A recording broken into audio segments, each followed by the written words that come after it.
There are about 1.5 million head of cattle in Panama and close to that number in Costa Rica as well. For members of LSU AgLeadership Class XVII who work with cattle, this tour of a ranch outside of Santiago where they raise primarily Brahman cattle was a highlight of the trip. With lush mountains in the background, Brahman cattle graze in the pasture. This is the Calabacito Ranch west of Santiago, Panama. It's one of 4 ranches where the Spiegel family has been raising Brahman cattle for more than 60 years. Rodrigo Spiegel, who graduated with a degree from Texas A&M, operates the ranch and focuses primarily on genetics. He's proud to show off his 2022 Bluebonnet Kickoff Grand Champion Brahman bull, Mr. H. Malone Manso 326-9. While Spiegel's cattle are winning awards in the United States, he's now using Brazilian genetics in his herd. They have 2 things that are important, and it's the number of heads of cattle they have to make selection, and also all the data they keep on their cattle. The Brazilians could tell us how many hairs a cow has. They're too much for data. And so I have started bringing some semen from Brazil to cross with my American bred cows.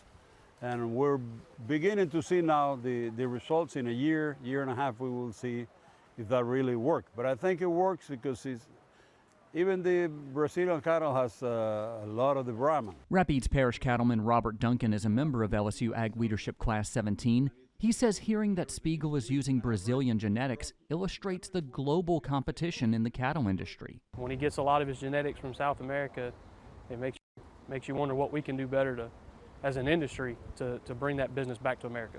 While Duncan's herd does not look like this, cattle with light hides, long ears, and humps on their backs, seeing Spiegel's ranch has him thinking. We already do have some Brahman cattle, not as nearly as many as we'd like, or I'd like, but we're getting that direction. We already use the Brangus influence, so we have that Bos Indicus trait to them to fight the heat and fight the insects.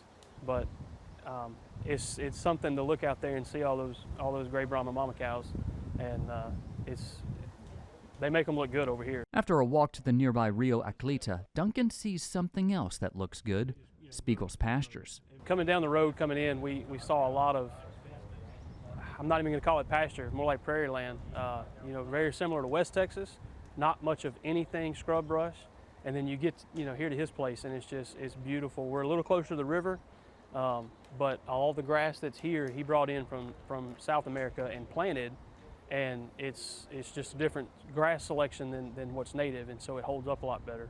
It also holds up because Spiegel makes his own fertilizer using the waste from his coal cow slaughter facility. Now we're processing them and making fertilizer, and we're making it so that we treat it so there will be no weeds on it, and that helps a lot on could help us a lot on ranches because of the cost of fertilizer. Today, the cost of fertilizer is way up high.